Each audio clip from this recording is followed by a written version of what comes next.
everyone, welcome to Low-Sal-Life. My name is Sarah, and on this channel we talk about salicylate sensitivity, which is basically kind of like an aspirin allergy or aspirin intolerance, and it can be found in more than just aspirin. It can be found in plants, it's kind of the big problem, and cosmetics or cleaners and fragrances. So it's kind of hard to manage. If you're new, go and check out my other videos about what it is and how to choose a list and how to get started and what foods are safe or not. Today we're talking about a research article which is about giving animals that we eat aspirins. How long can it be in their system before it affects the food supply? As in, if I go buy a chicken to eat and I cook it at home or whatever, can that meat have salicylates if the chicken was treated with salicylates while it was living? So we're going to talk about a couple of things. This article is not available in the public domain, so if you want to know more, email me and I'll make sure that you get a copy. I can't post it on my website. Just want to throw that out there. So for these, I tend to go into a little bit more detail because the general public can't have access to it. And so fortunately, I have access to these types of articles, and that's the reason why I want to kind of spell them out for you. However, I'm not going to go into so much detail because, as usual, like with some of the others, because I just kind of feel like it's really not that important. But I do think that this is something that we should be aware of and know that our food supply is treated with salicylates, even if the item is normally naturally salicylate free. So just something to think about. This is most interesting to people with salicylate sensitivity who would normally be able to eat chicken because it's low salicylate. Maybe you're confused, you might have an amine issue because, you can't eat chicken and maybe it was, sat around too long, or maybe you cooked it too long or something like that.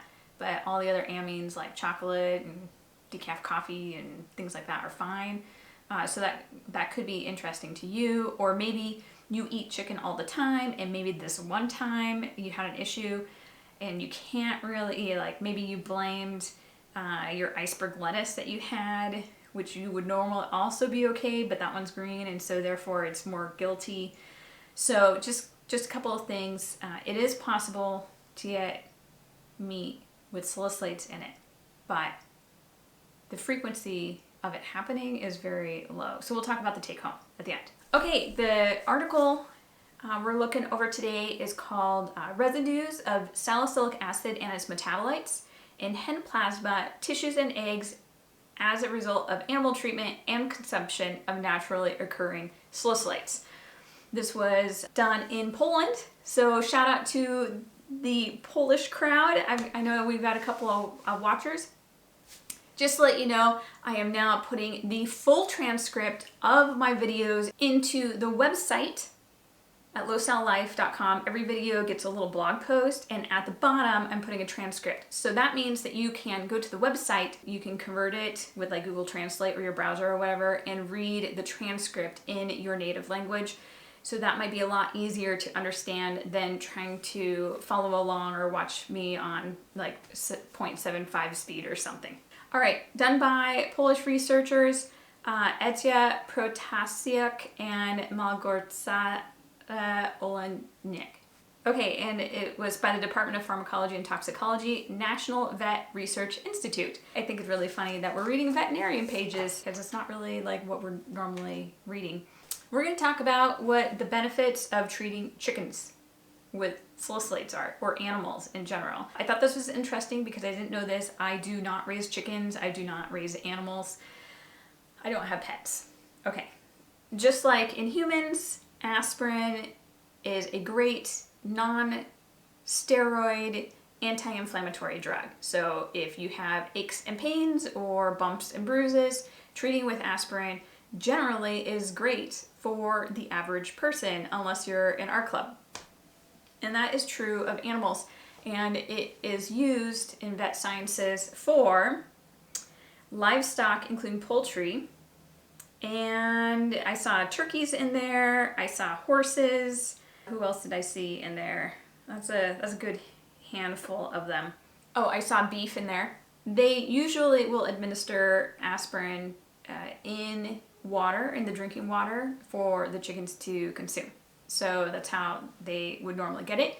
In other animals, they would put methyl salicylate, which is kind of that icy hot type wintergreen oil, or it can get absorbed through the skin and reduce inflammation and pain that way. And I believe that that has been done on horses. Oh, it didn't say which animal. It said some of them are only used topically, like methyl salicylate and salicylic acid, where acetylsalicylic acid, that is actually aspirin, and its salts are used for systemic treatment, meaning that they can be consumed internally into the body. Great pain reducer, inflammation reducer. It's also been used for lung infections, like if somebody gets, some kind of like pneumonia or flu or something like that, aspirin can help with that.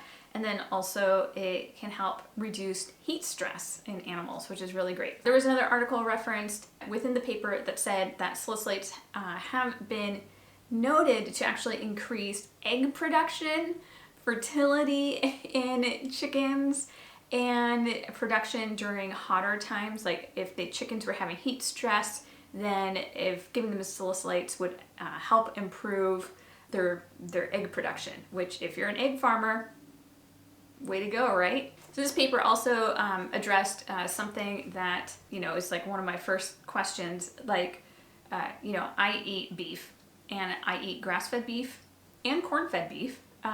In those cases, both grasses and corn have salicylates in them. If they're consuming that all the time, how, does that increase the levels in their muscle meat? And so those are natural, right? Besides also possibly being treated with salicylates. In this chicken study, they did take into account that some chickens eat corn and that can be a diet high in salicylates. And so we'll talk about their method later, but that's something that they considered. I saw something that was very interesting, and it was that paprika increased the color of the yellow in the eggs. So, also, if I was a chicken, I would really like paprika because paprika's good. Oh yeah, here you go. Herbs and spices contain high amounts of salicylates. Among the feed materials, we have found significant amounts of salicylates in corn and paprika used as feed, which is an additive to enhance egg yolk color. So, just to let you know, kind of interesting. All right, a couple more things about how it improves the chicken farming industry. This one here says that aspirin was found to improve body weight of broiler chickens. So you sell meat, and if you give them a little aspirin, they will get beefier, which is really interesting when given a certain concentration and increased egg production. So lots of different reasons to use it. So we are going to talk about interesting things that aren't really related to the study, but that they addressed in here. Okay, so interesting things that I learned were, this says biotransformation of salicylates has been described in humans. I'm going to have to look this up. Wilson et al. 1978 and Bojic et al. 2015. Acetyl salicylic acid is converted to salicylic acid in the GI tract.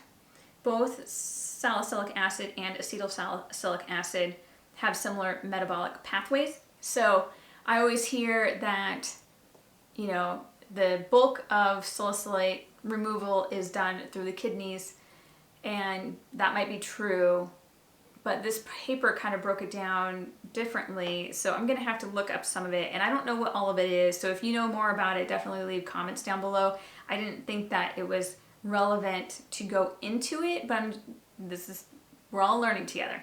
Okay, 10% of the dose of acetyl salicylic acid and salicylic acid are excreted through the kidneys in the form of salicylic acid, and 5% of the dose is hydroxylated to gentisic acid. 10% leaves the kidneys, 5% gets translated to gentisic acid, GA is what they're calling it, and it says the main metabolites of salicylic acid are combined with glycine and produce glucuronic acid, which is 70 to 75% of the dose. Now, I didn't look too much into it. I don't know very much about glucuronic acid. I do know that glycine is recommended if you have salicylic acid, that it might help metabolize it faster, and this is probably one reason. Maybe it helps with that pathway by converting it, and changing it. I didn't confirm if this metabolite, the glucuronic acid, if humans still react to it. So I'm not sure about that.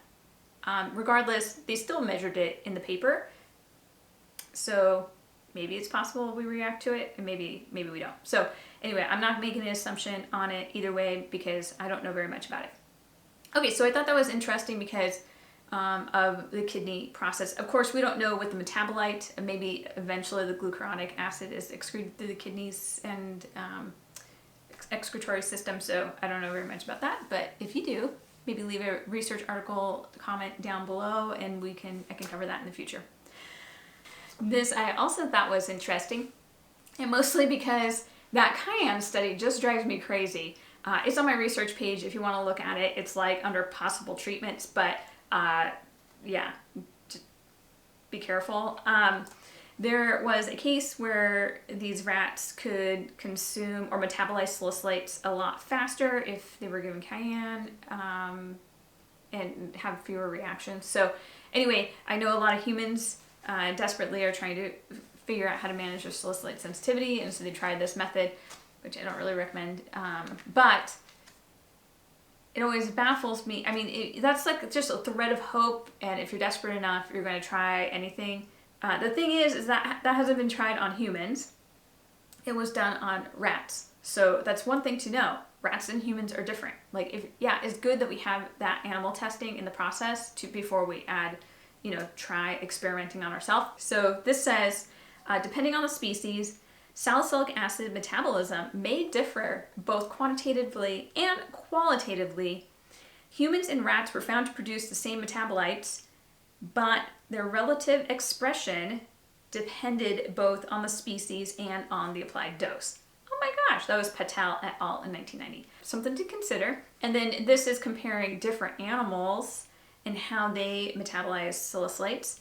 Then it says, in most species, including humans, pigeons, cattle, and goats, salicyluric acid, the product of conjugation of salicylates with glycine, but different than the glucuronic acid, is the most abundant. In some avian species, including hens, salicylic acid is conjugated with ornithine. Kind of interesting. Everybody deals with it a little bit differently depending which animal you are. One other thing too, kind of about the backup of this paper, there is, just so you know, that there is regulation on how much animals can get of certain pharmaceuticals.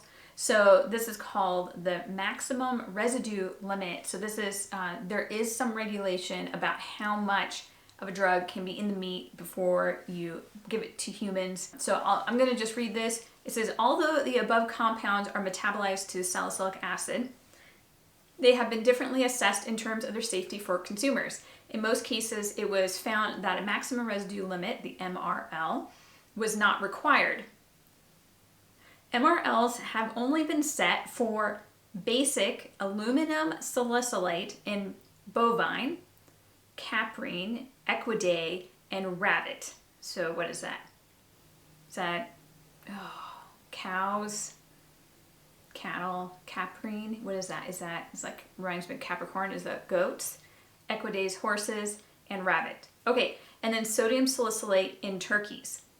So, and most of the stuff they're talking, I think maybe for Europe, I don't think these are worldwide regulations. So, irrespective of differences in the results of risk assessment, none of the salicylate compounds are allowed to be used orally in animals producing eggs for human consumption. Okay, so that's good. I'll say it again. Irrespective of differences in the results of risk assessment, none of the salicylate compounds are allowed to be used orally in animals producing eggs for consumption. Okay, so that's interesting. So that means that it's not being used. It is assumed that meat products and eggs and dairy are assumed to be without salicylates or very minimal traces of it. But little is known about the transfer of salicylates from plants of food of animal origin, and it cannot be excluded that people with salicylate intolerance, that's us, could experience adverse effects. Okay, we're moving on. We're on the method section now. Okay, so basically they talk about like how all their solutions, where they got the corn, where they got, you know, how they treated muscle and plasma and everything. So they took 4 sets of chickens and they had 4 treatments for them. So one is a control group. The control group made sure that they met all of their protein and fat and carbohydrate and nutrient profile, but in just a plain chicken feed that they tested for absolutely no salicylates. So these are just chicken pellets. I wonder if they have those available. Maybe we can eat them. So, okay, so just chicken pellets and plain water. That's what they got. The second group was corn only diet, and they had to meet like a certain amount. They were allowed so much salicylate in their corn diet each day. Then there were 2 more chicken groups. One was fed, they were given a sodium salicylate dose every single day, and then the other chicken group was given acetyl-salicylic acid, which is aspirin. So you have your 4 chicken groups, you have your control with no salicylates, you have your natural salicylate diet, you have your sodium salicylate diet, and your acetyl-salicylic acid diet. All of these for 7 days were recorded, how much food they ate, what their intake was, and everything. So they knew exactly what the dose amounts were, because obviously you need to make sure that, you know, these 2 groups are receiving the same amount of salicylates, right? So they should be pretty even. Okay, so you've got your 4 groups, 7 days. At the end of 7 days, after the last dose of aspirin or corn was given, they started to harvest the birds at regular intervals. So they took the aspirin treatment off. They now started a 14-day treatment for all the other chickens that got to live. 14 days they could eat as much food and as much water as they wanted. They're not gonna, you know, monitor what they're eating anymore, except I'm assuming that there wouldn't be any aspirins in it, so probably that salicylate-free chicken feed. So then at 0 and 4 hours after the dose, 8 hours after the dose, 24 hours after the dose, and 72 hours after the dose, they harvested chickens from each group. What they were looking at was if they're given an aspirin dose right at the same time that they are going to die, is there, like, what does their blood or what does their muscle, you know, levels look like? I would imagine that your plasma, your muscle, your blood would be higher in salicylate, but not yet converted into your muscle tissue, right? So, okay, so that's the treatment. Now we're going to talk about the results. Basically, they then tested 4 different portions of the chickens. One was the liver, which salicylates tend to, you know, get processed by the liver and the kidneys, and so generally former tests have shown that livers have higher amounts of trace salicylates than normally the meat or dairy or eggs do in former tests. So they tested the liver, they tested the muscle, the meat, the chicken meat, they tested the plasma, the blood, and then they tested the eggs. Okay, and this is kind of one of those things where I don't really want to get into like the nitty gritty, but if you're really, really interested, you can go in and do the math. I recommend getting like a converter. Generally on my website, I have everything listed and it matches a lot of other research articles, especially the more modern ones. I do salicylic acid of milligrams per kilogram. So all the levels on here are micrograms per kilogram. So just something to think about. So I am only going to be using low, you know, non-low, moderate, or high in these, but that doesn't mean that's high for us. That just means that it was like high compared to the others in this study. So you can go in and crunch the numbers and do the math, but I don't think it's really that needed. I might do 1 or 2 conversions at the end, but probably not. So let's look at the graphs, because I think that that's the most interesting and most relevant to what we're kind of trying to discover today. So first graph is residue of salicylic acid in liver, and you can see that there is, again, these are in micrograms, so I mean, this is like barely anything compared to milligrams of what we're used to thinking about per dose. You can see that the first one, which is the clear box, the empty box, that is basically your baseline of just, maybe somehow they have salicylates in their liver. It is such a tiny, minuscule amount, but that kind of sets your baseline for what is normal. So you can see that the groups 3 and 4, that their boxes are about twice as high, so something to look at. And then you can also see that at the 0 hour after they were given an aspirin treatment, that they had it in their liver. We'll skip down to the other boxes there. They had it in their muscles and they had it in their plasma. And then you can also see that there is a decline over 72 hours to 14 days, where it goes back to about baseline treatment with no salicylates. And even still, the 72-hour mark is actually really interesting, because those are almost back to the base. So for liver and for muscles, as long as the chickens wait 3 days, it's probably pretty safe for us to consume.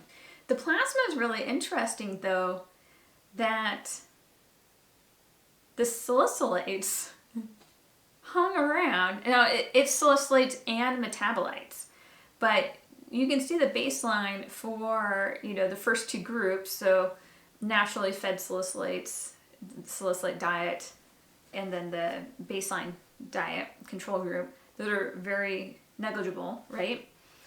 And then the level in the blood is so amazing, because at 72 hours and 14 days, they still have it in their system, which this is, we're not chickens, but this is really interesting because, it kind of gives you something to think about, as far as that it takes 3 days sometimes to get a reaction, or some people get sick and it takes them 10 days to recover, right? Yeah, depending on where your hang up is, like if you can still have that in your plasma, that's amazing. Now we'll look at like aspirin toxicity and how that kind of works, because there's a lot of studies related to that, and how humans metabolize aspirin in large doses, but something interesting. These graphs here were for the after at 0 hours to 14 days. So this is looking at euthanized chickens. Okay, so we're not going to have a graph like this for eggs. So the next chart is for eggs, because you actually have to have eggs, the chickens, alive in order to do eggs. So the next graph shows that there's the administration of drugs. While the chickens were taking aspirin, they were laying eggs, and then they went and measured that. And then they put them on the 14-day withdrawal period. And during that time, the remaining chickens that were not euthanized also laid eggs, and then it records what their egg remains are. You can see in the figure 2, it explains that this is the deposition and depletion of residues of salicylic acid in whole eggs. So the dark black line goes with the information on the left side. So that is for salicylic residue in eggs group 3. And then on the right side, there's another key on the right side, which has salicylic acid residues in eggs in group 4. Now, this looks like, if you don't know better, that the dotted line is higher than the dark line, and therefore group 4 metabolized much more poorly than group 3. But I do want to point out that this wasn't, the paper is really well done. This graph is kind of questionable, but you can see that their 0 starts at their 100 mark on the left side. So just something to think about. So basically it's just revealing to us that during the administration of drug, that eggs had a lot higher salicylates than during the withdrawal period, and it eventually tapered off. And it didn't seem to matter if it was the salicylic acid or the acetyl-salicylic acid. So that's what we learned from that. Conclusions. What's in it for me? What's the purpose of this, of learning this? Thanks so much for your lesson in vet sciences today, sticking around there. Kind of the take-home message here is they're saying after administration of fresh corn to laying hens, salicylates occurred only incidentally in liver, muscle, plasma, and egg. So the concentrations were so low, and basically it's not a problem. It said that in the studies of food from the Polish market, residues of salicylates were not found in eggs or chicken breasts. Okay, and then there was another study, which I need to find, 2019. This is exciting. There's so much good stuff in this paper. See, even if you don't care about chicken, you can be vegan and still learn a lot about ourselves and other studies just by reading this. Okay, so in Korea, no residues of salicylic acid or acetyl-salicylic acid were found in porcine muscle, pork, milk, egg, shrimp, eel, and flatfish. Oh, I'm so glad they tested shrimp, because there's that rumor that's going around that shrimp has salicylate, and that's just not true. Okay, so this is another thing to consider. So they said, for Korea and for Poland, and maybe for me, because I'm in a somewhat northern environment, in temperate areas, that those animals were probably not exposed to salicylates because they don't need it, because they don't have heat stress. This can mean that at least in the temperate climate zone, the animals are not exposed to salicylates through feed, and the levels of salicylate in products of animals' origin are negligible. So interesting. There's a few people that I know that are in like more tropical areas or really hot areas, and they have such a harder time managing their salicylates and their reactions, and they're like, I can't eat meat, and kind of makes me curious. So the take home. Their conclusion was that the administration of salicylates to hens at feed additive levels result in low residue concentrations and fast depletion of salicylic acid. The residues of salicylic acid in hen tissues and eggs originating from exposure to naturally occurring salicylates are negligible. So, the take home, you feed chickens aspirin, you're going to end up ingesting some within a certain time frame, and it's going to be a very small amount, but possibly enough for a reaction. The take home, though, is that if you eat an animal that eats naturally occurring salicylates, you probably aren't going to be at risk, as they found from a corn-fed diet that those animals did not have high enough concentrations. So interesting. Well, I hope you guys have been stuck it out through this, because I had a lot of fun with this. It's really intimidating to read these and work through them, but it's kind of fun if you kind of just look for things that are kind of new to you or things you might want to verify later, and then kind of just walk through the process. So overall, I'm very impressed with this article and the method that they used, which is so great. Of course, it's so much easier to test animals that people expect to die compared to, testing on humans. So a little bit different process that we can't just possibly do on our own. So with that, I am going to call it a day. See how long this video edits down. And yeah, I hope you enjoyed that, and it just kind of gives you a lot of stuff to think about. So leave any comments down below, even if it's just, weird topic today, but I hope to do more research articles like this. There's so many articles referenced in here that I think that we should be aware of, and the more reading that we do, the more that we can think creatively about the process, or think about what is it that causes this, or how can we protect ourselves. So now you guys are all going to go find your local farmers to go find your not treated aspirin chickens. I wonder if that's going to be a new market, new little seal, not treated with aspirin. Anyway, you never know, maybe someday. All right, talk to you later. Bye.